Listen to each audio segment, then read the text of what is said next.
are listening to the Narrated, Not the Popular Opinion with the one and only Gray.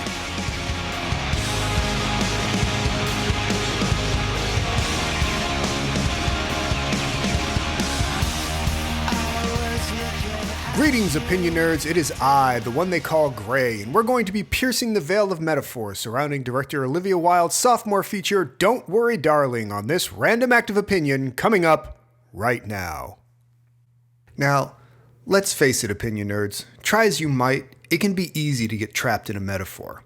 There are many ways a film can try to address an issue, sometimes very literal, sometimes through the use of winding metaphors, sometimes purely through the power of artistic expression. The manner in which a film tackles a subject is largely dependent on how the filmmakers want the audience to consider that subject. The less direct the approach, the more the chance that the audience won't get to the place the filmmaker wants, and they'll have to decide how important that is to the film's experience. No filmmaker has a responsibility to cover a subject with any specific level of depth or without bias. Film is an expression, not a doctoral thesis, but the audience is going to judge the value of that expression, and if it's seen as being thin or naive, they may not come away considering the filmmaker's perspective so much as questioning whether or not they were just jerking themselves off. A filmmaker often has to be careful they don't get so caught up in making a point that they lose track of what it was they were trying to say.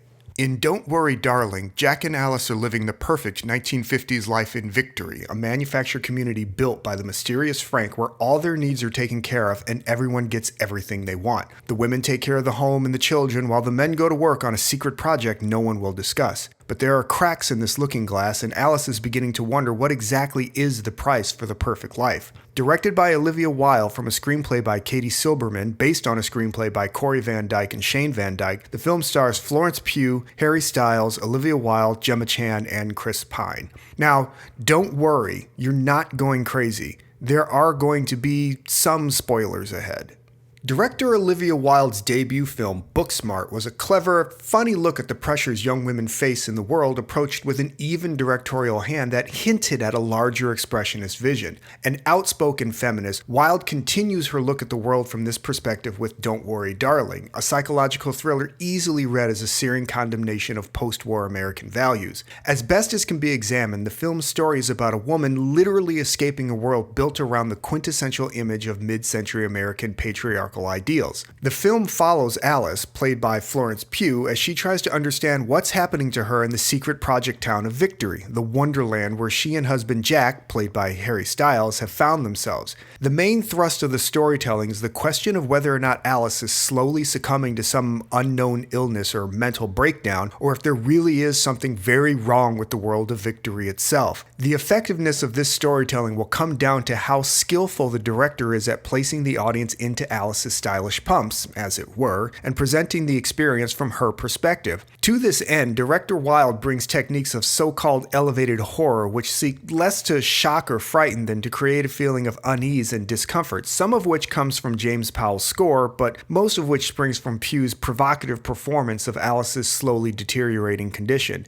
Given how this particular film is structured, if the audience doesn't believe the possibility that Alice might genuinely be losing her mind, a big part of that experience simply won't hit with the intended force. The experience is meant to be heightened by the overarching metaphor that places the idea of a woman trapped in the perfect life against this image of 1950s America, aided greatly by Matthew Libatique's slightly atmospheric cinematography. The men go off to work all day while the women stay home and keep the house, look after the kids and cook, their free time being spent either shopping or taking dance classes or basket weaving or whatever and not much else. This portrayal is anchored to Chris Pine's Frank, an almost cult-like leader who pulls the community together and keeps it running seemingly through force of personality. As the founder of the Victory Project, it's Frank that's chosen to isolate the town from the rest of the country, and he who sets the conditions under which they all live. He's also the person responsible for seeking out and recruiting these couples to the project, and this ties into a larger statement the storytellers want to make about real-world figures like former educator and clinical psychologist Jordan Peterson, who seem to be rallying young men and supposedly attempting to reimpose some kind of traditional values rhetoric. But we don't actually know what Frank does aside from being charismatic and spouting trite monologues about brave new worlds and seizing your destiny that makes him a problem. He certainly isn't advocating for anything dangerous or untoward. He's less Jordan Peterson than Steve Jobs, but Peterson's name has a dark aura within certain ideological groups that makes him a more attractive villain comparison. Ultimately, the issue with the character comes down to something the film wants us to blame him for, but doesn't really explain how he's guilty of, an apt description of the film kind of as a whole. The plot is designed as a misdirect, pushing the audience towards believing that Frank is doing something to control the population of Victory before hitting you with the truth after a brief return to the status quo. And it's here the experience may seem to more or less collapse onto itself. The real truth is revealed not through Alice discovering anything, which would have allowed the audience to discover it along with her, but through a montage of information it would be impossible for the character to know, given the specifics of the storytelling, brought on by a trigger of questionable logic. There's a literal race to the exit as the film attempts to build a climax for its thriller aspect that may come across as hurriedly paced in order to push the movie to its end. While its literal bonk on the head way of addressing the newly revealed central issue may seem unsatisfying at best and terrible messaging at worst. There is no denouement, and the story doesn't so much resolve as it simply ends with nothing feeling as if it's been dealt with. There's a sense that director Wilde was more interested in making sure her metaphor got across than she was in the particulars of the story being told. So there's a general feeling of incompleteness that doesn't seem as if it's meant to contribute to a purposefully constructed confusion as a reflection of Alice's perspective. There seemed to be a lot of thought put into constructing the metaphor that, had it been a more artfully expressed and engaging experience, might have weathered the lack of storytelling logic to support it. I was very excited for this film as I really enjoyed Booksmart and wanted to see what director Wilde would bring forth next, but as it stands, I find myself more frustrated and disappointed. While the film is made with skill and care, like so many films these days, it just didn't do enough to really push the experience on me. Wilde's use of the camera isn't particularly engaging, while Libatique's often romantic lighting can't quite overcome the artificiality of the Arri Alexa's digital capture, and that slight artificiality interfered with my ability to invest in Victory as a real place. It may not sound like much, but if I expect there to be something weird, I can't really be surprised when something weird happens, and it's the director's job to steer the audience away from that. There are some odd things that happen to Alice that border on a certain intensity, but in my opinion, the film didn't drive that to a level where I really felt how much Alice was breaking down. This could just be where director Wilde's imagination or interest fell short of my desires, but there's a sense of playing it safe that's become something of a sticky wicket for me as of late, though that may be more about me than movies in general.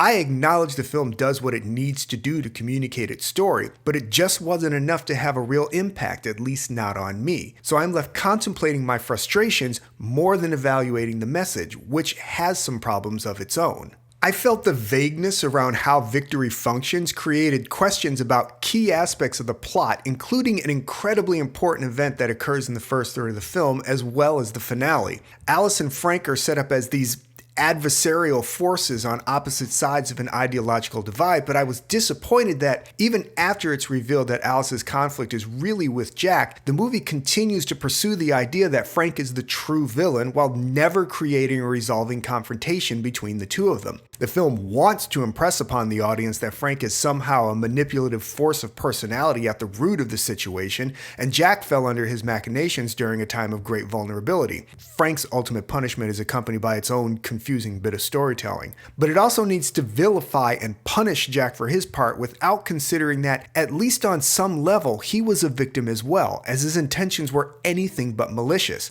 It's a conflict of ideas the movie is not structured to resolve, and so it just doesn't, choosing instead to leave all of this hanging at the end for a chase scene that's at odds with the movie's established tone. Once you know the truth about Victory and begin to reflect on the storytelling, it begins to seriously damage the believability, not the reality, but the believability of the premise in a way the experience can't compensate for. Most frustratingly, the movie wants to make the statement that the world of Victory and the ideology behind it is somehow inherently wrong, but it sidesteps that conversation entirely to weakly engage in the most superficial aspects of its plot. It confuses the issue of Victory by creating the impression that all the women share Alice's situation, while at the same time telling us that isn't strictly true and would be impossible for anyone to know who wasn't directly involved. It does all of this while never actually discussing why the idea it's attacking is problematic. Make no mistake, this particular time period wasn't just chosen because of the fashion and cool jazz.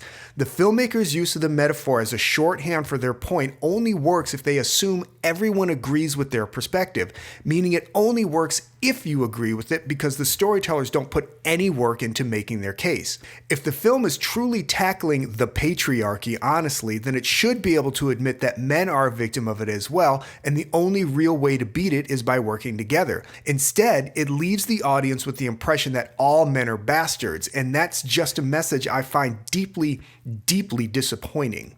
I don't think this is a particularly bad movie as far as how it's approached or produced. It's by no means incompetently made, but I didn't like how it said what it had to say, and I wasn't particularly moved by it. I feel like I understand the movie, it just leaves me deeply frustrated and disappointed, and that's almost worse than if I felt it had just been flat out bad. And unfortunately, as director Wilde personally oversaw Silberman's rewrite of the Van Dyke's original screenplay, the issues the film has must be laid at her feet. There's both an intellect and an anger that is palpable in Don't Worry Darling, but the two clash in a way that unbalances the movie and its larger statement. The desire to wrap the story up in this larger metaphor is interesting, but the blatant nature of the metaphor and the underwhelming execution of the film may leave one feeling more like they're having a statement shouted at them than being led to an understanding. There's of course nothing wrong with presenting a metaphor in a blatant way, but it behooves a filmmaker to find a way to craft value into the blatancy that this film avoids to maintain its mystery. A filmmaker can be biased. Hell, some might say it's the job of any filmmaker with a perspective to be biased about the material. But Don't Worry Darling doesn't present a bias towards its own perspective in the midst of a conversation. In fact, it tries to avoid the conversation altogether, but can't quite seem to tidy up the threads that leave you questioning how reasonable the bias really is. Film is an expression of ideas, and Don't Worry Darling does express an idea, but it does so in a way that doesn't foster conversation about the subject so much as it does a discussion of the merits of the film, and it's difficult to say that was the intent.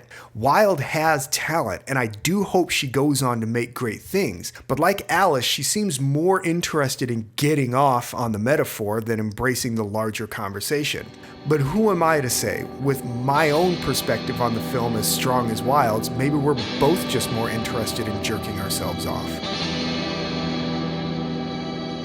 This has been the Narrated, Not the Popular Opinion. As always, I have been Gray, and if you like what you heard, you can leave a tip at our Ko-Fi page at ko-fi.com/notthepopular-opinion. You can follow us on Twitter at @only_Gray, and don't forget our main page at notthepopularopinion.wordpress.com, where you'll find more great articles just like this. Thanks again for listening, and remember, if you're as good to others as you are to yourself, we might just make it through this mess. See ya.